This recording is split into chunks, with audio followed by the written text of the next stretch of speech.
now proudly presented on SNME. That's Sunday night's main event. Patreon and free feed. Heavy traffic during 4-5. Gotta hustle on your own time. Color people every port side. We just people from the north side. Want some teammates at the shore fine. Winter ready on the four ties. Heavy traffic during 4-5. Hey guys, what's going on? It's your host, your boy George Mackay, live here at Destiny Wrestling in Canada. Big Damo, you're back. Welcome to Big Damo to Straight Talk. First time, not back with me, back in Canada though. But how's it? Good few years since I was last in Canada. Yeah. How's it feel to come back? Great. I always I was a big fan of growing up. Like a lot of my favorite wrestlers were Canadians, so I used to know all the territories and all the towns and everything when I was a kid. And don't ask me now.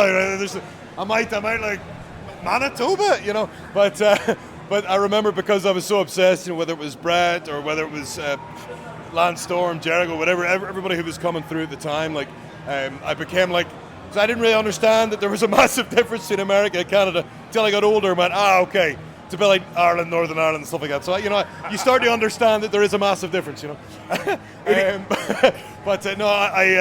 been brilliant being back. The last time I was here, I think I wrestled the Usos in Toronto, so it's very cool being back, and it's a lot of fun. There's a lot of young talent coming through right now, and I'm seeing a lot of old faces that I've seen at different parts of my journey. So today's been a lot of fun.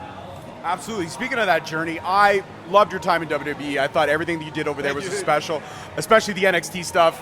You went crazy, like to see a man your size jumping from the top and stuff like that. What do you think about the stigma that, nowadays a lot of big men have broken that stigma down of we can do what the high flyers do. We can go crazy. Do you still think there are some people that believe a big man is just better as a monster, or they believe that a big man can be over the top and can do those crazy things when needed? I think it comes down to individual basis. I mean, when Bam Bam Bigelow was doing what he was doing, it didn't affect that that Undertaker was doing very little. Later on, Undertaker was able to showcase what he could do and whatever. It didn't really matter. It comes down to the individual. Vader isn't necessarily known for the fact that he did a really good moonsault, right? He's more known that he destroyed people. You know what I mean? And maybe the double Vader bomb is one of my favorites. The Luna Vachon. But honestly, individual basis, I think the stigma's changed a lot. If you watch how basketball plays these days, a center nowadays is probably one of the most athletic guys on the team. Whereas when I was a kid, a center didn't move. They were literally there for the block party, and that's about it. Whereas now, a center can hit a three-pointer, and it's seen as a normal thing. So, real sports, everything else, there has been a massive difference. So for me, I think it's one of those things. If you've got a guy who's 6'10", it'd be very cool if he did choke slams and nothing else, right? But he might be super athletic, so maybe why not showcase it? We're in that kind of time. But yeah, when it comes to the stigma, as you're saying, I think that stigma got broken a long time ago, and I was very lucky that people saw worth in what I was doing coming through the indies, and I got an opportunity to do it on the world stage. But don't get me wrong, I know that there's plenty of people who maybe didn't get that same opportunity, but I was able to tick other boxes. I had a big hair, beard, everything else. I looked like a troll, so I think I've got every belief and understanding that I didn't probably get signed because I could do a coast-to-coast in a 16-foot ring. I probably get signed because I looked the way I did. So I think that is probably the balance, realistically. If you're athletic and everything else, that's great, but what else you got? You know what I mean? And that is the key for anybody coming through. Absolutely. Now let's talk the NXT run, because you were part of the black and gold brand. You were part of when it was at the height of its popularity, even doing better, in my opinion, than the main shows. And I'll put my stamp on that. That roster was untouchable back in the day. What was it like being in the faction that you were in and traveling around with the minds like Eric Young and Nikki Cross? You were in one of the coolest factions that NXT ever had, in my honest opinion, Insanity. Oh, thank you very much. For overall question that you asked, how was it being in that time? It was amazing, because a lot of the guys who we were on that show with, I'd been on the indies with, and traveled the world with, wrestled all over the place. So it was one of the coolest rosters I'd ever been a part of, because it was a bunch of good guys who wanted to go out, and girls who wanted to go out and have the best matches without tearing each other down. And that was really cool at the time. It was really fun to be a part of. But when you're talking about Sanity, that was incredible. So I got to wrestle Eric Young for Impact Wrestling earlier on that year. It was maybe the January. And then I got put into Sanity in the December, or whatever it was. And I got to have a little taste of how smart Eric is, how great he is when I was wrestling him. But getting to spend time with him, traveling with him, and getting to know him as a person was one of the coolest experiences of my life. Alexander Wolf, I knew from Germany. We met a couple of times. he ended up becoming one of my best friends. So like, and then obviously Nikki, I kind of like my wife. It's pretty cool. She's pretty awesome. But honestly, so Sanity was that year and a half maybe that was just so cool for me. The fact, like, one of my coolest moments throughout that whole period, yes, the matches and everything else, but I remember, I think it was 2K18 or 2K19, they used Sanity as the first advertisement for the game, and that was like one of those fucking wow moments for us, because like, it could be John Cena, it could be Rey Mysterio, whatever, they chose Sanity, and it was the first game where 4 people could play in a team or something like that, and they used us as the example, so that was very cool. But yeah, like, honestly, everything that happened, whether it was when we did TakeOver in Orlando, it was the first time all 4 of us actually teamed up together, and the crowd just lost it, and we were the opener of the night. So, and I've been a big Orlando Magic fan since 1993, I think it was. So to do it in the Amway Center was pretty fucking cool for me as well. So a lot of things, were pretty cool that night. But yeah, the matches we had, War Games, all these things, were amazing experiences. And the real reason why it worked for NXT was so good was just that roster was just wicked, and everybody was out there to help as opposed to hinder each other. That 20 years before that probably was never going to be the case. It was nuts that was that time, that window, and I think the crowd really responded to what we were trying to do, and it just all came together at that time. So yeah, it was really cool to be a part of. It'll never necessarily, you never necessarily get that back, but the next thing that they'll create, I'm sure will be just as fun to watch. You know what I mean? Absolutely. And you know what I always find it hard is that whenever somebody from NXT does get called up to that main roster, whatever worked in NXT doesn't seem to translate some reason to the main roster. And I always felt like Sanity was a missed opportunity on the main roster, and it wasn't used to its full potential. I'm not asking you to create any drama with the question, but are you on the same thought process that I am in terms of that Sanity could have been something really cool, like a new age Ministry of Darkness in a way that was never tapped into? Absolutely. Like, and there's no heat on this. Like, they WWE have made 100 mistakes with people, and it's going to continue to happen because it's one person's opinion versus another person's opinion versus another person. Sadly, that's the way it goes. But when it comes to Sanity in the main roster, when you take Nikki out of the team, that was a massive part of what we were. She was the almost like the driving force of what Sanity became. It was her and Alexander Wolf's energy they brought to the table is what turned us babyface in the first place.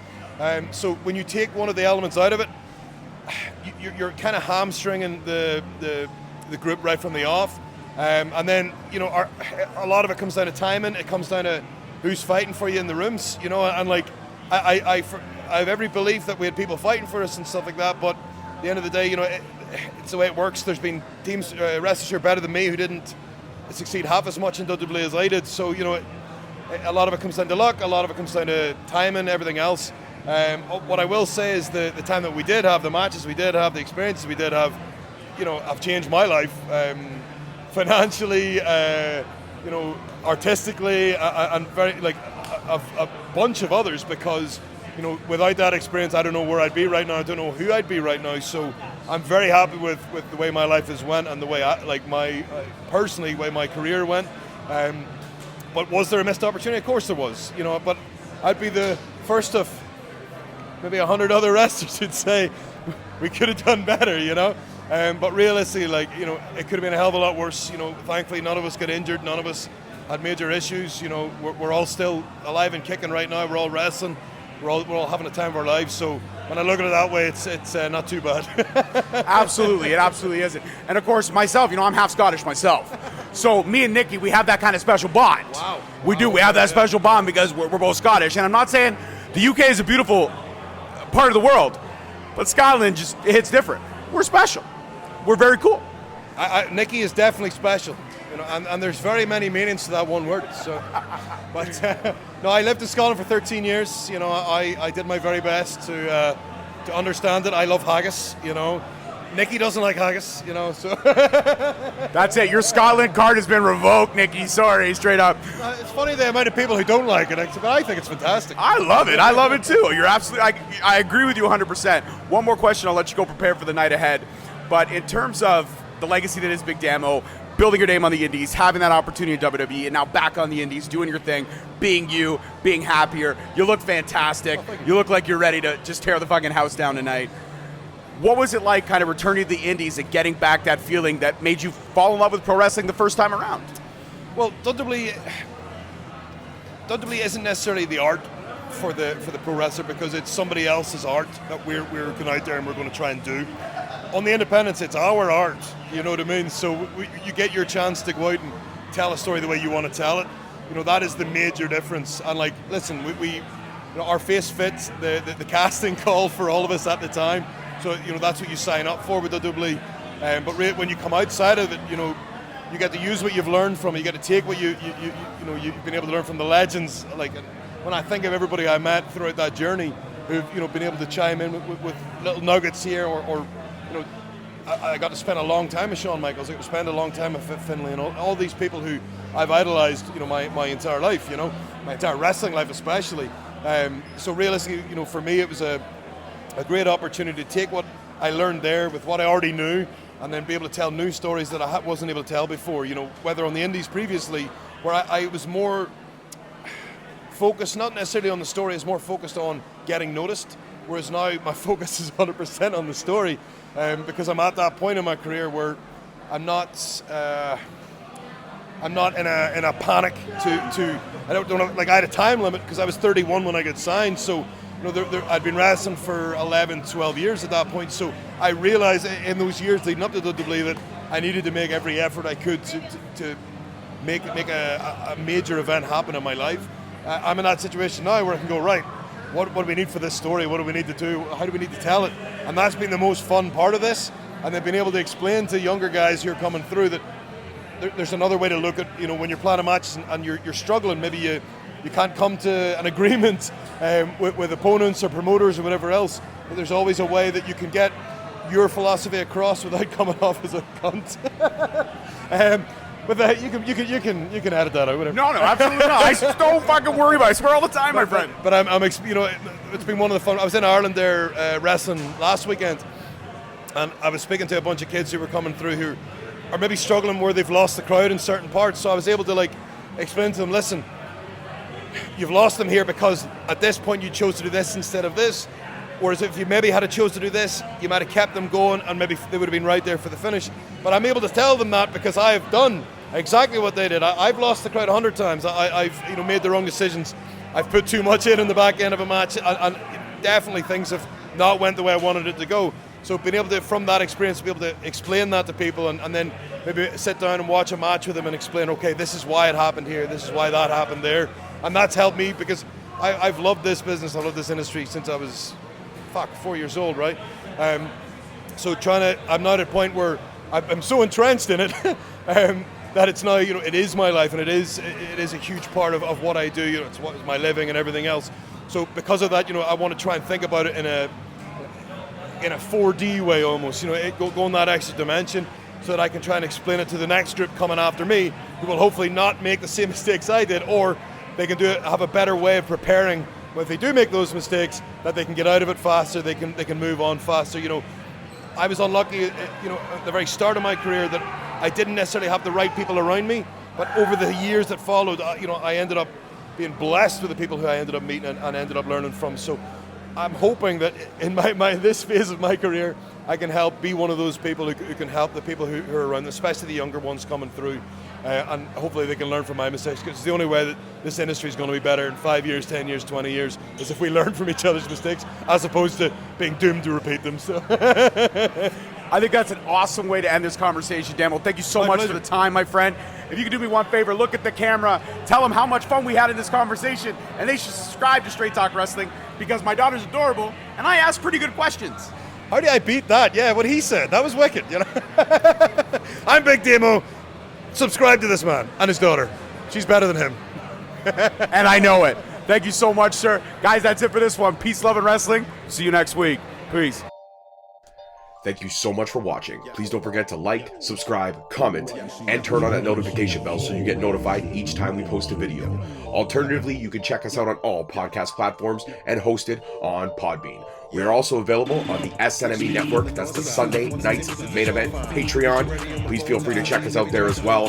And don't forget to follow us on all social media platforms at _Straight Talk on Twitter, at Straight Talk Wrestling on Instagram, Straight Talk Wrestling on Facebook, Straight Talk Wrestling on TikTok, and of course, you can check out all our merch at ProWrestlingTees.com. I don't need a nigga cosign. Without the liquor, you become a victim. You ain't never got a pole mine. I ain't messing with this generation. Fuck your gender, I ain't got.